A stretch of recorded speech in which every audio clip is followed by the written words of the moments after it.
The following thoughts on Happy Hour do not represent Cox Media Group or its sponsoring. Anything you hear may and will be used against you. Thank you. Voted as best local podcast in Tampa Bay by the Creative Loafing. You're listening to Happy Hour. You're tuned in to Happy Hour, an hour where Happy rants about something. Sit back and listen in. Happy Hour is on now. Happy Hour is on now.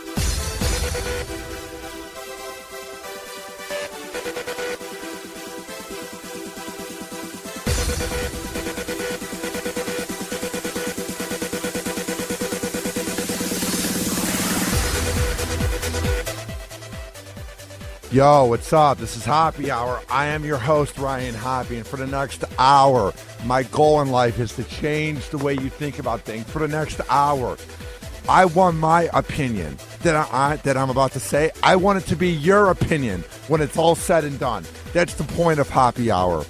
I want to make you guys laugh, but at the same time, I want to expand your mind on the news because things are getting out of hand. But first, you can give us a call. 856-49-HOPPY. That is 856-49-HOPPY. And I will be sure to pot you up via Google Voice. Also, use the Happy Radio app in the Google Play and iPhone shop. Search up Happy Radio and you can chat me live while I'm doing the show live. And you also can listen to all 150 interviews I've done since August 2015.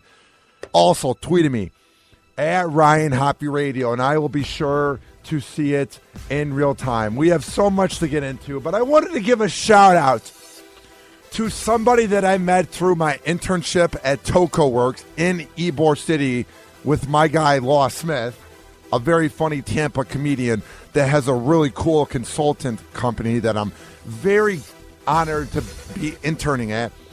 And I met this guy named Joe Sale. And I met him at this event called Fucked Up Nights. And it was about 7 weeks ago at the Rialto Theater in Ybor City. And it was where people talked about how they fucked up in their lives, but how they recovered and moved on to a better professional job. And I met Joe there, and he's one of the most successful photographers in Tampa Bay. And I never would have thought that 7 weeks later I would see him at a Tampa Bay game, and he would invite me to come to his office to take pictures at his awesome photography building. It was unreal. I am so happy. I finally got headshots. I am so glad I finally got those going. I got a few more that I'm going to release, but the thing is, I want to kind of spread it out because I was talking to my friend Matt. It's not like I'm a hot babe where I can be releasing pics every day. I'm not the best looking guy. I'm good looking, but I don't have the boobs going for me, so I can only promote it every once in a while. So I'm going to put up another pic in about a week. But you can see him on Twitter at TPA Image Factory, and that is Joe Sale of the Tampa Image Factory. And it's Tampa Image Factory on all of the social media platforms, or J Sale Photography on Facebook, and I will be sure to link all of that. Also today we had a very cool event that kind of changed the way I look at life and everything in general, because at times I really come off ungrateful, and I don't mean to. It's because of my passion. I want so much to happen now, but because things are happening, I can't handle it. I can't break it down, so then I come off ungrateful and I just want more. Like, I feel like the mindset I have right now is if I were to book an interview with Barack Obama and kill it, it wouldn't be enough because it wasn't Ronald Reagan. I overthink things, and I really need to appreciate the moment. And today, what I needed in my heart, what I needed was exactly what happened at 102.5 The Bone with Drew Garabo, Seth Kushner, Mike Kelta, everybody at The Bone. They had Apple a day. And it's where sick kids that have cancer, it's a great organization, awesome. They come by and they get an iPad and they get to hang out with all the local mascots from all the sport teams in Tampa Bay. They get to have food. There's entertainment. There's music, and it happens in the Performance Theater here at the Cox Media Building in Tampa Bay. And I work in the promotions department, obviously, for 102.5 The Bone. So my assignment at all these gigs, if it's working at a speedway or if it's working at The Bone, is you set things up. So after we set everything up to make it look amazing for the kids, my role today was to be on the first floor to make sure that all the kids get signed in and to give them their badge. And we had this little booth where they could take really cute pics with like props and that with their family. And I swear to God, today was exactly what I needed to cleanse my heart. And today I kind of felt like my dad was with me, because for people out there listening right now that don't know, my dad passed away from leukemia the day before Thanksgiving 2014. I walked in the room, I shook his body, I thought he was alive, yada, yada, yada. I've talked about it before. I'll talk about it another time. But my point is, when I was seeing these kids, my heart immediately sank, because I know what it's like to see a loved one go through it. So I can't even imagine being a 5-year-old kid that's innocent, that's just living life, and you get diagnosed with cancer. It breaks my heart. And I wasn't necessarily close to crying, but it's kind of like when you watch a romantic movie on Lifetime, and then there's that sad scene or that really sappy scene, and your eyes, you can feel it about to build up, but you don't cry. I was the closest to not crying. I mean, it's so awesome to see how these kids are so resilient and they are such fighters, and how awesome the parents are and how awesome the siblings are. It really gave me motivation, and it really made me appreciate life, because these kids are going through issues like cancer, and I'm the one that's complaining, because I'm saying to myself, ugh, I have to go to the gym today. Then I have to go get my car fixed. I mean, nobody should ever complain about the little things in life, because we're here for such a short time. Life's too short, and I just appreciate everything that Apple a Day does. And shout out to 102.5 The Bone. I'm so honored to be in their promotions department. And it was a lot of fun to see the kids get so happy when they got their iPads today. Well, that is the positive Hoppy. That is the Hoppy that's in a good mood right now. You know what I mean? That's a Hoppy that you guys would want to be friends with, the one that just talked, because I have something that I want to rant about. I have something that's on my mind. Next on Hoppy Hour. All right. I don't know what to think of millennials. One day I like them. The next day I don't. And that's including me. One day I love myself, the next day I don't. But what's weird about the quote-unquote word millennial is no one even knows what the age group is. When you talk to people and you say, what's a millennial? They always say, well, the kids that were born in 2000 and up. If you look here on Google, it says from the early 80s to the 2000s. And very confusing, because when you talk to kids that are born in the 80s and you say that you're a millennial, they get insulted. They're like, oh my God, I'm not a millennial. What are you saying? And it's very funny how people get defensive when you tell them the truth that they are a millennial. So before I even get into this article from Wesh News in Orlando, the mother's a millennial, and she's really not giving us a good rep. And my thing, before I get into my take on the millennials and how we're potentially more entitled than the previous generation, how do I say this nicely without coming off like a brat? How do I say this nicely without coming off like a, ungrateful millennial, like everybody that the baby boomer or Generation X says? And I'm not somebody who isn't willing to take the blame. I'm not somebody who is going to go, it's everybody else's fault. But what I love about this hate that the millennials get, what I love about the hate that people that are in their teens right now or 20s or about to be 30, what I love is that they're told, you are very immature. You're very entitled. We get all the blame. Maybe so, maybe we deserve it, maybe we don't. But nobody ever talks about Our parents that taught us that we need to have trophies for coming in 7th place. Nobody talked about our parents that also were the kids' best friends. And nobody talked about our parents, the ones that weren't the best parents compared to the baby boomers.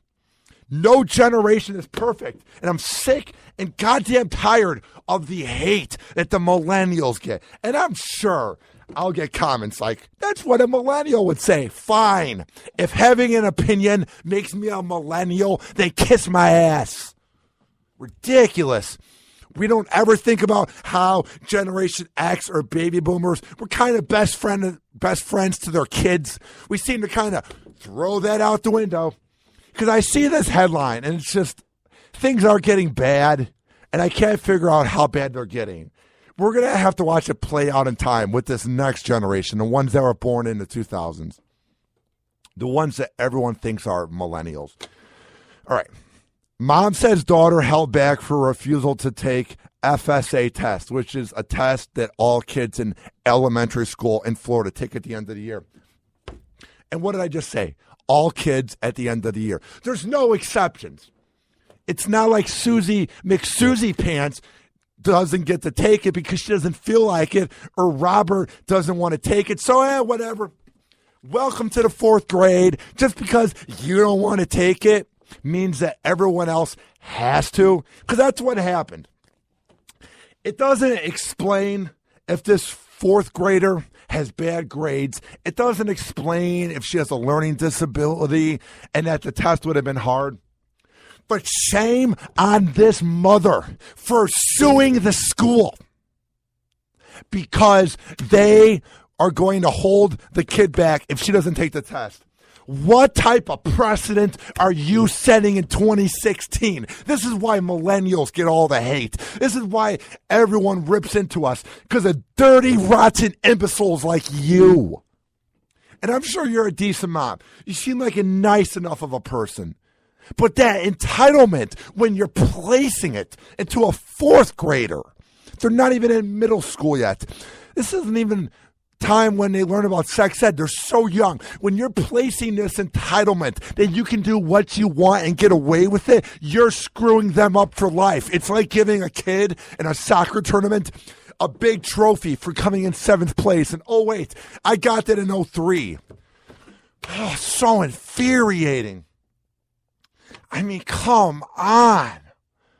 What are you doing that your kid's not ready for the test? It doesn't explain it in the article. Were you watching TV with the kid? Did you let your kid play with your iPad? Are you your kid's best friend? Now, I'm not a parent, so you'll never hear me rip into parenting skills per se. Like, I'll never critique it and try to say how to do it better, but I will critique it.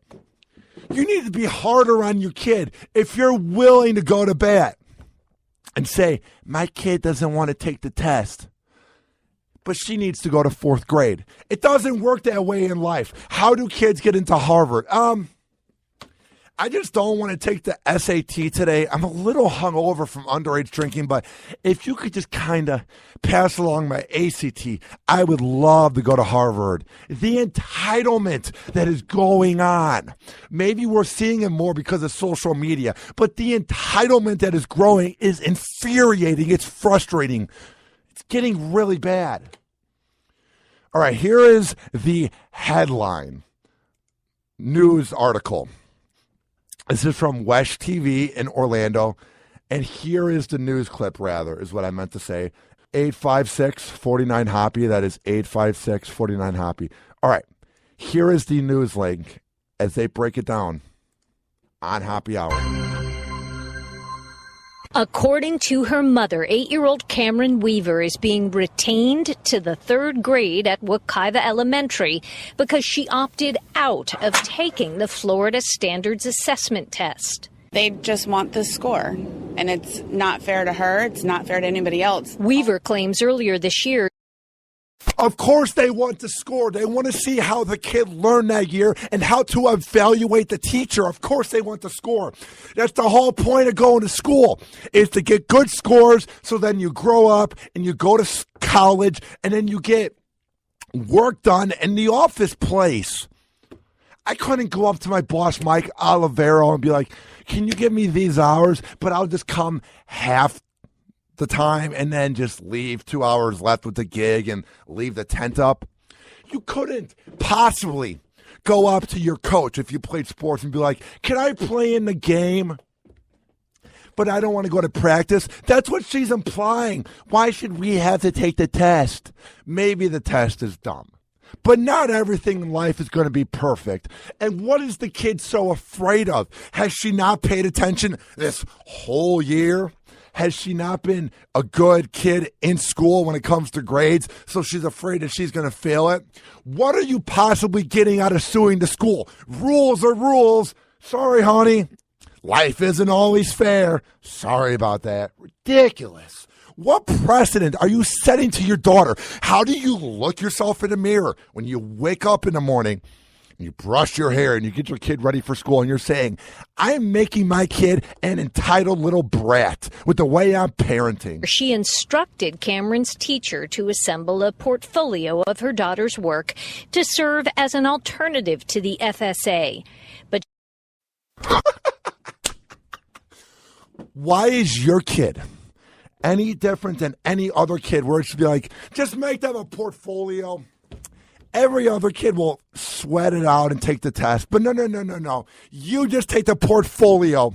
Do you want your kid to be hated if this were to even go through and they were to let her just have a portfolio but not have to take the test?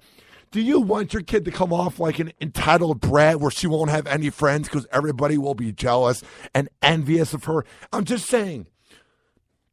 And if you're that afraid about her being held back, and if you're that afraid about her having to skip a grade for a year, listen, it's not the end of the world. It's not like she's going to be in fourth grade forever. It could teach her a life lesson that you have to fight adversity and actually pay attention in school. And you have to get good grades. But if this does go through and the kid ends up just not having to take the test, then we are screwed. We are absolutely doomed as a generation. We are absolutely screwed. she says she later learned Seminole County was requiring her daughter to submit to a portfolio assessment, which she says involved written tests. That's all it is just a bunch of tests. Exactly! That's what school is! Welcome to 2016, honey. Welcome to what they call school. You have written tests. When you have to do work. When you have to learn something. When you have to pay attention in school. Shut up. Who are you impressing? Well, my kid's different because she's really smart and doesn't have to take the test.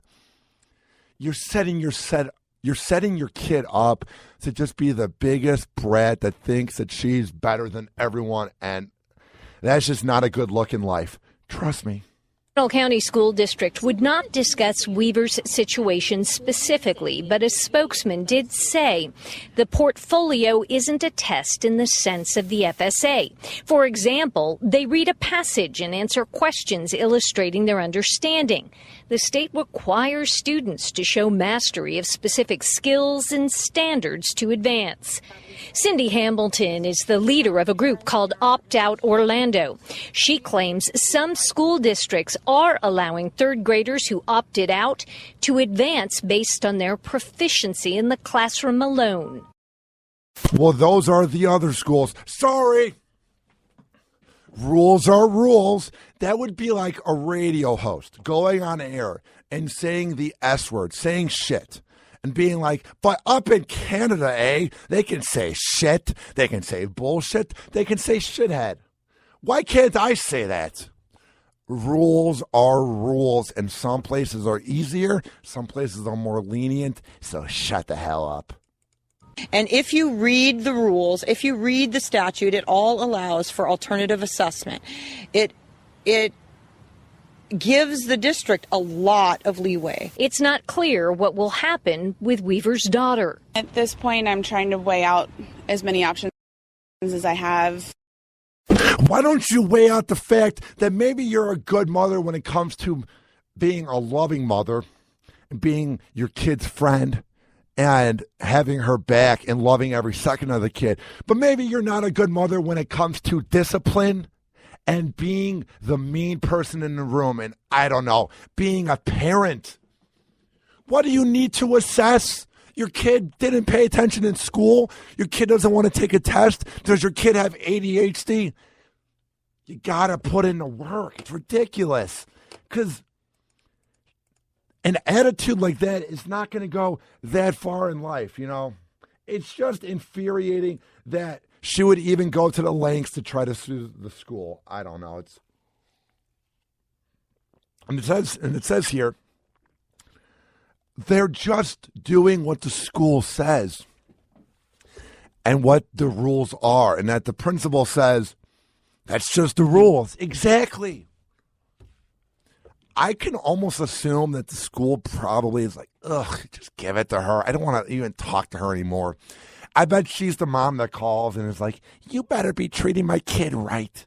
And it's just an absolute pest. I mean, and I don't want to make this a negative rant. I know I've ripped into the mom, but I've also said she's obviously loving. She obviously cares about the kid, but you can't have that attitude.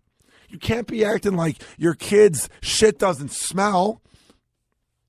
You can't be acting like your kid's better than everyone, and just because maybe she's having a hard time learning and can take the test, that she must go to 4th grade just because it's elementary school. Like, I feel like this mom isn't taking the elementary school part seriously because she's like, oh, she's just a kid.